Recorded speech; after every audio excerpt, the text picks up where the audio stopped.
coach. I mean, I swapped out my main jungler for our top lane substitute because we were playing better with him. So, in the jungle, right? So there can be weird things that happen, and Yado might need to flash here. Yeah, I like the early aggression from Paulette on the Annie. The Annie support is something that has not gotten anywhere near enough attention here, but it has a really good win rate. If I recall, this Annie's at like 80% win rate or something when it's in the support role in this region, which is pretty cool to see. I also think that's a bit of a weird set though, because what I think, and that's true for most regions, is that she's played in mid lane, and if she has a really good matchup in bot, they put her bot. So I feel like while she's blind picked in mid lane like a lot, right, and still has positive win rates nearly throughout the board, she's usually just a really good counter pick in bot lane because she's used that way. So I think she's strong either way, but I agree, definitely in bot lane and specifically into Renata, she should have a pretty free lane. We see Renata actually going for the heal, which usually tells you that, well, Renata is not thinking about lane much because she doesn't think she can really kill anybody there. Yeah, it's similar to the little Lulu build, because even the Relic Shield comes out here, where it's one of those things, it's really hard to kill them during the laning phase. It's a lot more defensive of a setup. It's not the typical aggression you'd want to see out of a support like this. This is an interesting decision. Level 2 invade. This is like the only time Vi can actually beat the Wukong at the beginning of the game. Yeah, and Drakthar has to flash immediately. Because again, this Wukong is such a proficient duelist when you have all the abilities. You have an auto cancel, you have an attack speed buff, you got a multi-target hit, a dash, you have the invisibility with a clone that also applies auto attacks. And DNK just has absolutely none of that, Drakthar. You're going to go to your other side of the jungle. You're not going to touch any of this farm. It's going to bully him super quickly. And like you said, DNK already taking your advice to some extent. Klein's burnt by Artemis on the bottom side as well. They're going to go into Vin Boys, who might have to flash or cleanse themselves. Ignite goes down. What are we doing? Walking right back in. Easy enough for Vin Boys to be able to kind of continue going, and Paulette just destroying those two with the damage, and the Ignite at the beginning gets first blood for SBTC. Yeah, I mean, SBTC just dominating mentally, physically. Drakthar is being forced out. This guy has both of his buffs, and DNK is just hunting him. This Vi he is a menace, man. I mean, wild, honestly, when I said dominate their mid jungle because they can't, like, they're useless, I think DNK took that a bit too personally and really went for it, because okay, so first of all, let's look at the bot lane situation again. Sure. Artemis insta cleanses this, and then they think they can turn it onto Wind Voice, and it's a lot of damage in the first place, but Artemis with Ignite actually gets bursted down by Wind Voice, and then Huber can't get the kill. And now I think Drakthar was cancelled on the Raptor camp as well. He actually got 2 CS, so I think he got some of the Raptor camp at least. But he's still level 2, and Vi is on the hunt again. This guy is relentless. What? Yeah. At this point, Drakthar is giving up. He's just taking mid CS for XP. He needs a level 3. There we go. Okay, that's a bit better. With the double buffs in level 3, it should be a bit easier for poor Drakthar to actually get something done here. But let's India here. They're not letting me live. They're not letting the Wukong play the game. This is the right of play, though, because again, the earliest that you can attack the Wukong, the harder it is for this champion to get off the ground, to get going, to get onto first items, things like that. And all of that is working out super well for SBTC, as Drakthar is just going to be completely clamped at the beginning of this game. First full clear is devastated. So you have to wait to the end of the second clear before you really start to feel like a champion again. All right, SBTC is on something special here today. I mean, they came really to play, and I think Emperor also came to play. Is flashing, misses the Q, gets the kill. Yeah, I mean, well played. Okay, good job, Emperor. It was a little risky there for a second, but we're okay. Not to be that guy, but it's not looking good.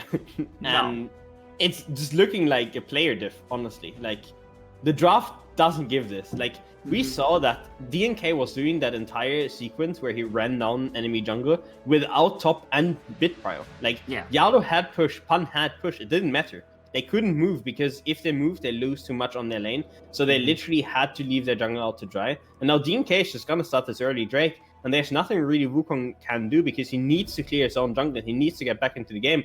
And DNK basically says, okay, I have enough of a lead now that I can use my lead to just get the Drake, because Vi doesn't need to massively snowball. All she needs to do is get her team ahead.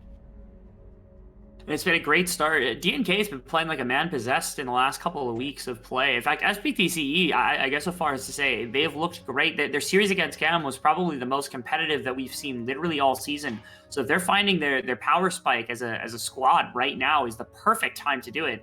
Not only getting a chance to get second seed for plans, ensure yourself that you can't be picked up by Gam, but also beating down another playoff team is a ton of vote of confidence that you're going to have walking in. If you're beating them this badly, again, obviously looking fantastic.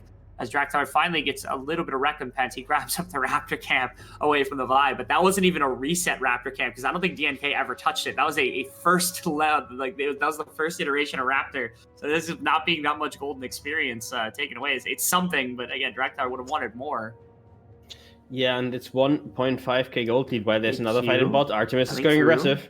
Yeah, Paulette was able to get a solid stun off there that ended up doing quite a bit more damage than prepared. But unfortunately, Artemis was a very, very short distance from having red-white to be able to actually go with. And now DO1 underneath the mid tower is going to go for it. Charm's going to miss. Huber's still alive with the E. He's actually doing a great job. DO1 might just int into Artemis and give a free kill away. Now Yato's here for more punish. And there we go. This is Cerberus finally finding some strike backs. This is Vinboy stuck in between a rock and a hard place right now. Has to try to find something. That's going to be Draktar jumping on top. Yato's going to be right behind him. Ultimate's going to get another kill. As that is Cerberus fighting back to some extent. It has been a really terrible early game, so that takes them out of a deep, deep hole. I wouldn't call that Cerberus fighting back. I would call that SBTC hitting themselves in the face. Yes. Like, they're relentless. Like, I have no idea what DO1 is doing here. He just lost his mind. And then Vinboys, doesn't he have E? Just get over that wall? I guess he must have used it at some point, otherwise. So, yeah. I mean, this disaster, and now the gold is even, and now Artemis is suddenly in the game, Yato is in the game, and I have questions. Big ones. Like, why are we sprinting it? All we have to do is do nothing, stack Drakes, win game, and we do that, and we lose the game. So, yeah, exciting. Yeah, it's a lot worse. You're giving gold over to two important members of the team. Not only is it Artemis, who we know is probably leading some of the voting for top bot laner this split, because Style and Shogun haven't really had the best of splits in general, and Cerberus is making playoffs. Oh, okay, Yato, I was also about to praise, but thankfully I didn't. So it's not a caster curse if I didn't say it ahead of time. But Yato on this Vygar has been an absolute beast. If you remember, I think it was last split that his Aria was like the only champion he had won on. He's having not that level of performance on Vygar, but his Vygar games are looking head and shoulders above the majority of his other champions. And so, getting a roam like that, finding that big kill, finding big shutdowns, getting more AP, juicing up this mid laner is another win condition that Cerberus is going to have for the late game. Absolutely, and now we see a full swap coming in for Cerberus. They want to play around this Herald and want to secure that for themselves. So far, though, Vi and Ari have complete control over mid lane, so they can't really start it yet. And meanwhile, Winboys and Palette are just getting stuffed in bot where Yato's getting engaged. Jumped on again. They missed the initial engagement. You could see DNK was stuck under the tower into the cage, but couldn't actually force him out. Even with no flash, Yato just lives this. Yeah, and that now means that the Herald should be going over to Cerberus, because two of the most important ultis are not up anymore. The Nars getting chunked out in top lane. He's really having fun right now. On the other hand, I would like to see no plating second bot, actually, and Engage coming in top. Oh my goodness. Huber just takes too much damage, ends up dying. I don't even know what actually did damage to him at the end. He had like 200 health that just disappeared out of nowhere. I think that the Emperor killed all the minions, so the turret actually killed so the turret, yeah, okay. And now Artemis is getting played. So Emperor with a 1v2 outplay underneath of the tower buys back a ton of space. Draktar's fighting in the river alongside Yato to try to get something, but SBTCE might have actually gotten enough to at least prevent the Rift Herald from going down. It's going to reset here, almost certainly. Nope, it's not going to reset. 1,700 health. It's on one bar. Stop paying attention. They got to break something. What a massive cage, though! Cerberus, you got to be kidding me, Yato. How does he find 3 there, Tim? So, I haven't actually seen the SBTC GAM series, but if this team got close to winning against GAM, I have questions about the validity of VCS being competitive in any sense of the word. That was unbelievable. Because, Yato's cage was good and so on, but, how are you walking into that cage? Oh my god. They just stacked even into the Infernum too. Like Infernum just layers, like Duskwave absolutely rips them to pieces with the extra Grafenum shot. That was ridiculous. That was the highest value Vigar cage I think I've seen all split in the VCS. No, I mean, I think that's an angle for a period, man. Yeah. I think that's probably the highest impact Vega cage I've seen. Period. I mean, period. Yeah. They get 2 turrets in top lane on top of that. Yes, second Drake is going over to SBTC, but suddenly 3k gold down and they hate winning. Like, there's no other explanation at this point. After getting such a massive early lead, not only the first blood in the bottom lane, also bullying Drakthar completely out of their jungle. Again, they've just tossed 2 massive plays away, and Cerberus punished them for it super, super well. It has nothing to do with substitutes here. It has nothing to do with anything else kind of happening on your screen. It's that Cerberus is taking advantage of SBTCE kind of throwing it. That should have been SBTCE favorite. Again, Emperor had just basically killed Huber and knocked Artemis out of the fight. Yato was without a flash and without half his health bar. Drakthar was down like 25% of his health bar. They had an advantageous situation with better health bars and better tools, and they still got dumpstered by Cerberus just stepping up to the plate. I don't know. I want to explain it to you, but I can't. Like, this is too much for me. I mean, I watch people running it down on a daily basis. I'm into the inting, okay? But like, this is next level.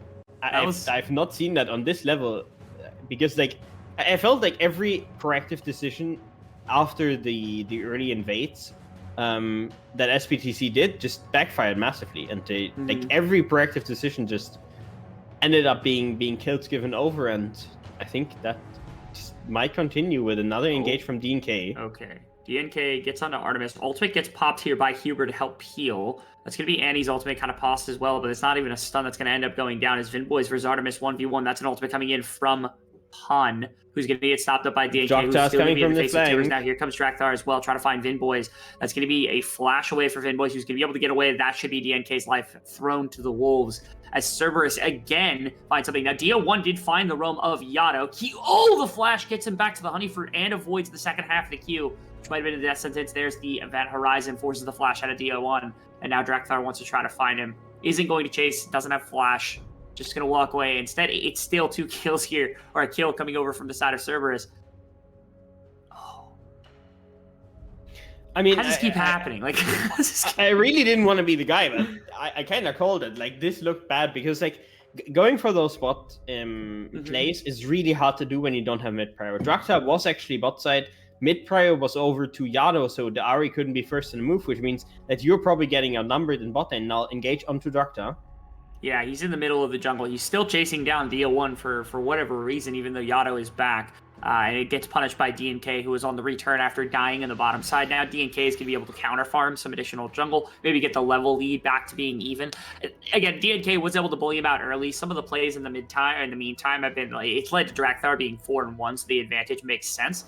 So DNK hoping to bridge that gap. Yato also super low. Again, never left after that first one. You can see Palette wants to punish it. Wow, Palette. I appreciate the X-Flash, honestly. Like, if he's sitting in the wrong position, ends up getting stunned up, probably dies to Palette right there. But fortunately, Yato, better game sense than that, just walks back too far. Yep, that was a nice idea. It didn't end up happening. But the big thing is that Ahri, who wasn't in the greatest spot because so many plays of her failed, and is now up 30 CS and just got a 700 gold shutdown onto Drakthar. So Ahri is completely back in the game. She's in a really strong position. She should have her first item. And Vinboys is somehow getting free CS in bot lane and free turret in the bot lane, and is also scaling into the game. So while there is currently a good gold lead for Cerberus still, I think there are still chances for SBTC and now another engage.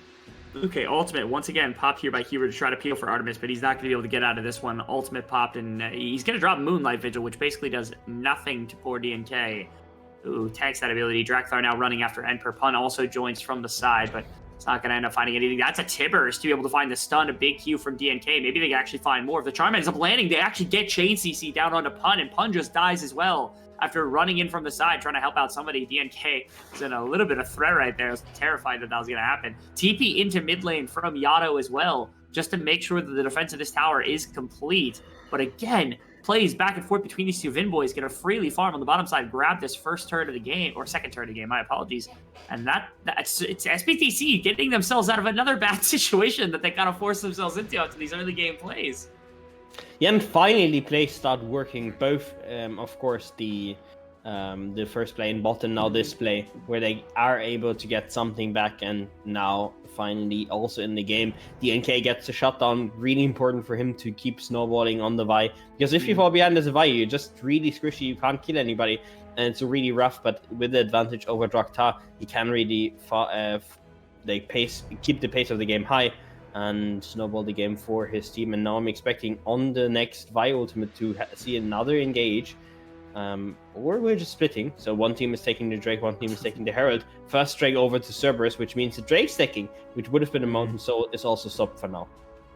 Yeah, I suppose this is fine for SBTC. They're still trying to get gold in the right places, and so they don't want to take a massive team fight. Given the way that Yato has played so far, which is like perhaps the one sole really decent bright spot that has come through from Cerberus in these big engagements, they don't want to play into that super heavily quite yet when they don't have to. So they're like, okay, we can throw this dragon, we'll get Rift Herald, we'll get top turret, we can play to the defensive bot tower if Ari's able to kind of clear the wave up against the Vigar. Theo1's playing really respectfully, though, so that ends up not being the case. So it does end up just being the trade of Rift Herald for Dragon as opposed to anything else. Pun gets Emperor gets a bit more damage. Rift Herald dropped in mid lane immediately to crack this tower, get some more gold on the Vin boys as well. Why? Like, why the Moonlight Vigil onto solo Palette? They're trying to find an angle, and Pun is going to be able to split the two in half. Vin boys pops ultimate as well and has not hit an auto attack yet. Man, what are we watching? All I can say is that I don't remember VCS being this. This is, we've had really good games this play. Like, you should have been here for the game against Cam, but good lord. These two teams, the reason they bring in Vin boys and Huber is because they need to hide all their good play for playoffs. It's just trying to give away no information. Because right now, they look like two confused teams right there. I think 4 ultimates get popped with absolutely no benefit other than burnt flashes on a couple sides. Yeah, I really don't know. Honestly, this engage made no sense. They weren't in position really to fight it, and both these teams I think have to chill down, look for plays, set up vision, and then actually play around their vision. Because whenever we see engages, they usually go into the darkness. So they set up vision and then fight beyond their vision, and that's something that I didn't think we would see in this league, because the players should know that you should fight in your own vision control. But in the end, they end up fighting outside of it, and that always is a huge risk because you don't know what's behind. It is you can see the gold distribution in this game. Artemis leads everybody by quite a bit, likely because of the damage that was dealt to the bottom tower, kills from a couple of different fights, farming effectively. But honestly, trying to come up with that, at least from the scoreboard, doesn't make a ton of sense. You saw the beginning of the game went really, really well for Artemis, but since then really hasn't done all that much. So again, it's a little confusing that the gold lead is this crazy over top of Vin boys after Vin boys basically got solo tower on bottom side.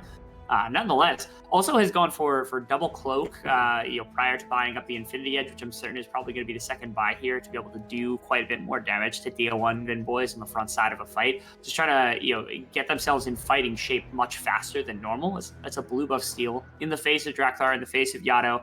It's a takeaway. It's not huge, but again, it is, SBTC Esports, again, continuing on this DNK as a Chad mentality from the beginning of the game, just bullying as best as possible. Emperor also much stronger in the side lane now. I mean, does have Trinity Force done against Pun, who's rocking quite a bit of armor, has the Thorn Mail and such on the way. But again, SBTC Esports feels like they have regained control of the game to some extent.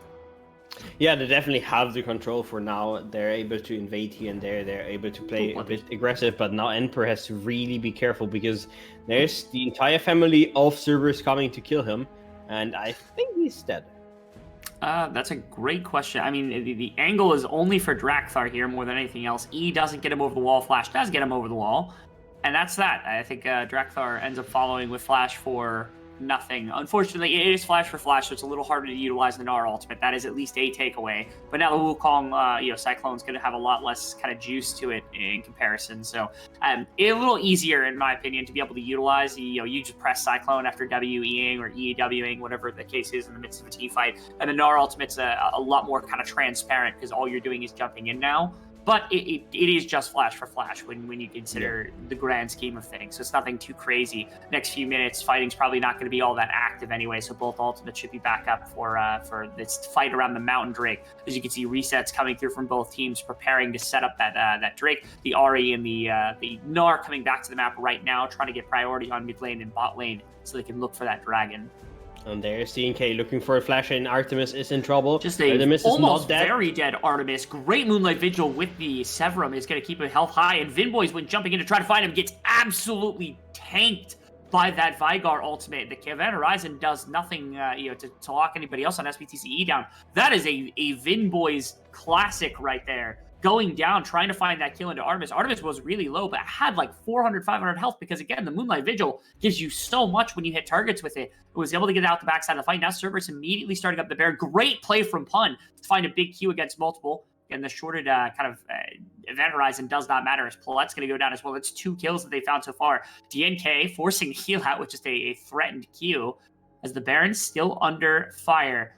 Darkthar is pretty low. You do have to be a bit careful here if you're that. The Event Horizon popped again, as that's going to allow access for the next 15 seconds or so to the pit if they wanted to. Just try to pick away at the health bars of Cerberus is SBTCE. Event Horizon's going to find DNK. Q's going to pull him back into the rest of the team. Baron buff is dead. That's going to be the Calibrum being able to confirm the kill up against Vi. And with that, Cerberus has taken back control, Tim.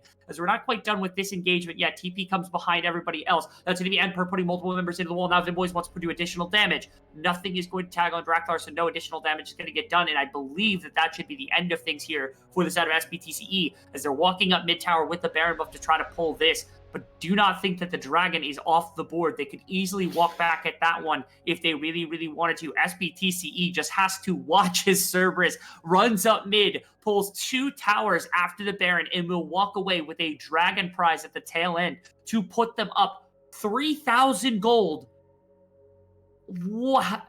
Insane flipping going on in this game. I mean, yeah, I understand what Cerberus, what SPTC was trying to do, and it was really close, right? Artemis was 100 HP away from dying before a lot of the heals came in, and we're sadly not going to be able to see it again. But the big problem was that in the end, Vinboys died for the play, and that really opened up a team fight for Cerberus. And then Emperor doesn't have his Mega Knight here. I can't really go for anything. Again, the cage catching out DNK, making sure that he cannot play the game. And honestly, I have no idea what this turn was, but because Dia1 is ulti charming here, and he doesn't have mana. So Dia1 can't really supply all that much to this team fight. Again, I don't think the idea is particularly bad in this case. We've seen some weird kind of boneheaded stuff from the side of SPTC and Cerberus, but they were trying to jump the Dragon timer to find a pick onto Artemis. They get his flash, they get his Gale Force, they get Huber's ultimate. They got so much, and it's Vinboys just trying to jump in out of nowhere. That ends up costing them quite a bit. If they just hold Vinboys back and they say, okay, don't ultimate, don't burn anything, you'll be fine. Again, maybe? Yeah, no, he actually lives. Flashes bolt. Oh yeah, Ult Flash is able to get Dia1 out of a rough situation, as so far Cerberus hasn't used the Baron super effectively after that mid push. It is still a 3,000 gold swap over to the side of Cerberus, and that's great. They didn't push bot lane, they didn't push top lane, didn't get much more out of this. So it's not lethal levels of gold difference here between the two teams quite yet. Yeah, but I think considering the scaling and gameplay of both of these teams, I think we're at the point where I would say Cerberus is outscaling. Wukong, in a lot of situations, if Vi doesn't get great engages, is usually outscaling there. You have Vega, who's obviously outscaling. You have Renata that's outscaling the support Annie in this case, and the Sign is just your solid frontliner who, yes, in the side lane is going to be struggling against Anar, but who cares because you have a Sign in the front. Ooh, okay. Bit of utility kind of used right there. Shrelius gets popped for Paulette to try to go in on the rest of Cerberus, but couldn't quite find the angle. Doesn't have flash right now. So when the flash is back up, maybe Paulette has the ability to go diving into this team, try to find a big Tibbers into multiple members. But until that pops up, Cerberus feels like they've just got complete reigning control of most of these team fights. Not a ton of damage outside of everything else. That's Event Horizon. That means the Banshees is going to go down for Dia1. Just trying to clear the wave as the defense of the tower does not work. Vi is deep behind this team right now. DNK is way in the back. But again, oh, Paulette actually does have his flashback. Like I was trying to count for that timer. It looked like it was going to come close, but yeah, now Paulette has back. They don't go for the engagement. You can see that they understand like this combination of the Annie and the Vi being able to pincer together onto a team would be a very good combination to set up for Vinboys and Dia1 doing the rest of the damage inside of the fight. So at minimum, you have to keep that threat of issue kind of undermined if you're Cerberus. They are outscaling, their damage is much better. But there's a legitimate chance of the dive ending up being the death of SBTC Esports here. Yeah, and Vinboys again going for the Navori Quickblade in the VCS. Somehow everybody is building that, while most other regions have kind of agreed that Infinity Edge does more damage, and they like it better. So I'm interested to see if he really has the damage to carry the team fights, even if he hits his third item while he... okay, this man has Balls of Steel. He has... that was Vinboys just standing in Draktar's face, just not canceling the recall. I mean, what? He knows, man. He did not care. I have no idea, but he had a small shield that saved him in the end. Draktar now engaging DNK. DNK might be in trouble. Yeah, okay, so DNK is going to be able to sneak out. Paulette with the bit of a stun did prevent Draktar from getting a ton of additional follow-up with the rest of the Cyclone, with the rest of the damage in general. Because that should be... Okay, it's just Cerberus kind of ramping up to try to make a dive under this bottom tower, but they don't have the ultimates to really do anything crazy, as DNK is going to go jumping in. That's Assault Shock Lasers are going to be used as well, as that's just the nade from DNK. The ultimate from Huber also stops up the rest of the team, as that's going to allow for Pun to find a really solid angle here. Q is going to force out flashes from so many people, as Vinboys on the backside not able to really put out damage quite yet. Now Cerberus is looking a little low, so they have to be careful. Vinboys going to go jumping forward. Event Horizon gets popped to make sure that there's no additional follow-up from the rest of this team, as that is going to be SBTC losing top tower and losing another member of the squad. I have a question. Does DNK know how Renata and Vega work? We had this discussion yesterday, where I was saying they don't have to engage. They have to play it slow. They have to find their angles. Wait for a good engage. And then Uwe told me we're in the VCS. That isn't happening. And yeah, he's still right. Sadly. Yeah. And I think you have to find flanks here. You have to have your Ari specifically on the flank. You have to have your Naur on the flank, maybe with a good ultimate. That's the angle where you can play, because Vega Cage does only protect you to one side.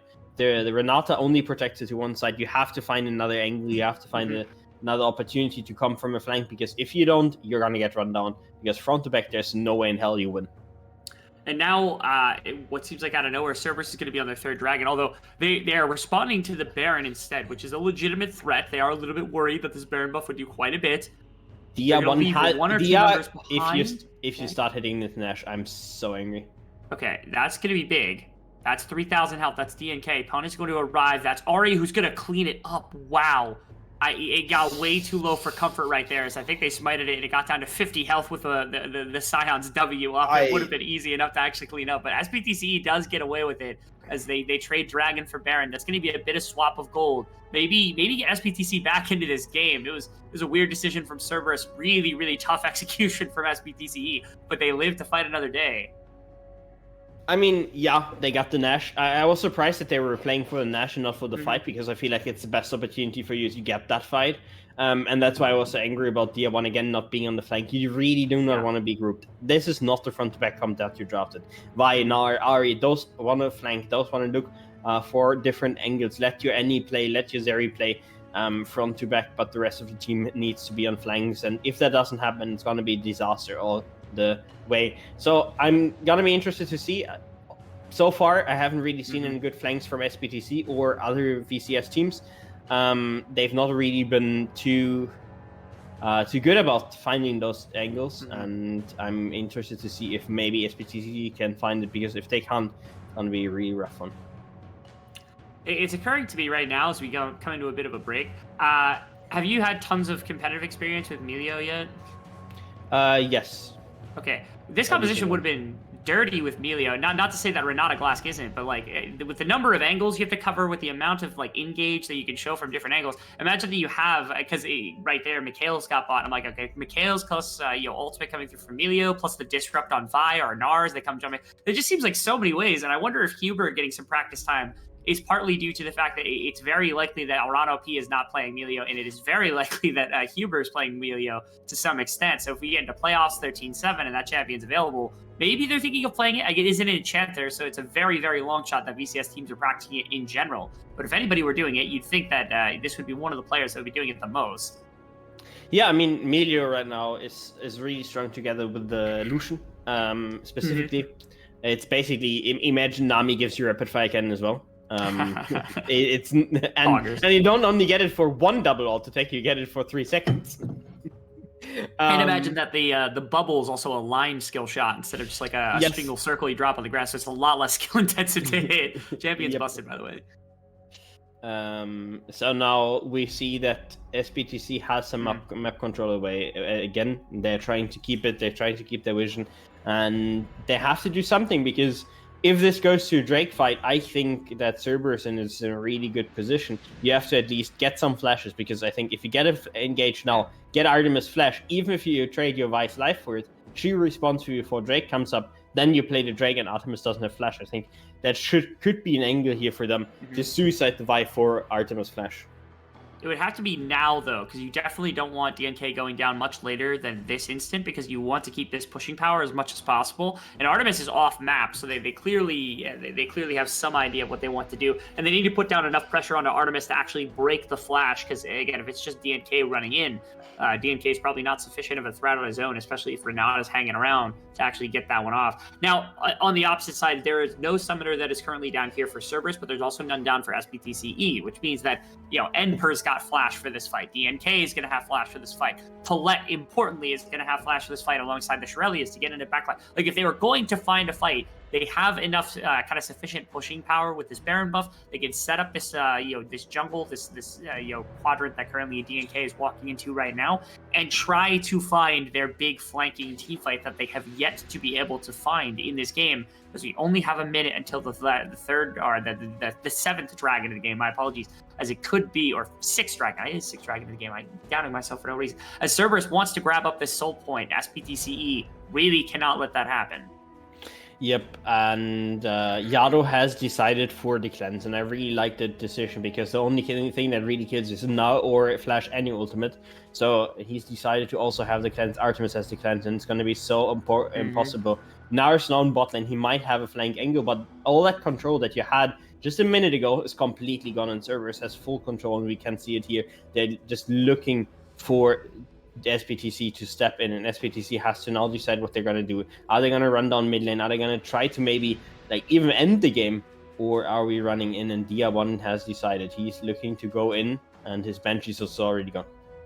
They do have a pretty decent flank from Enper in the right circumstances. The Dragon's been started up by Artemis and Huber. They're going to go running in. Paulette has an angle. Enper now has a massive angle on this Gnar. They're going to force down the Dragon. It's going to get taken by Artemis, as SBTCE cannot deny it. DNK also getting attacked right now by Drakthar, by Artemis. There's nothing for the rest of the team, though, as DNK is just thrown to the wolves. Vinboy almost gets one shot here by Yado on his lonesome. Artemis almost picks him up on the backside as well afterwards, but just not going to have the damage quite yet, as that is Cerberus finding themselves a Mountain Soul and finding themselves in a much better position in this game, as now DNK is not here for the assisted defense of the rest of their base. It's a question of whether their siege can come through. Two members only just now getting back. Enper might even stay on the split push a little longer. No, he's not going to stay on the split push any longer, because they're just going to hang out and wait, come back to their base, try to make sure that there is no base breaking that Cerberus can accomplish.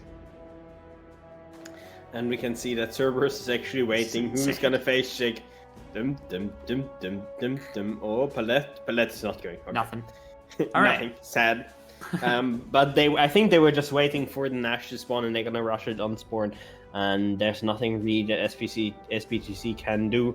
They could TP an Enper, but I don't even think they know what's going on. Yeah, they didn't realize that at no point did Cerberus back. I'm guessing what they thought was that Cerberus probably pushed up mid-wave, and then they just left, and that's what happened. And so they had space to push up mid, they had space to kind of walk everywhere else, and they weren't expecting that the Baron was going to pop out, even if they were willing to contest, which is already questionable as it is.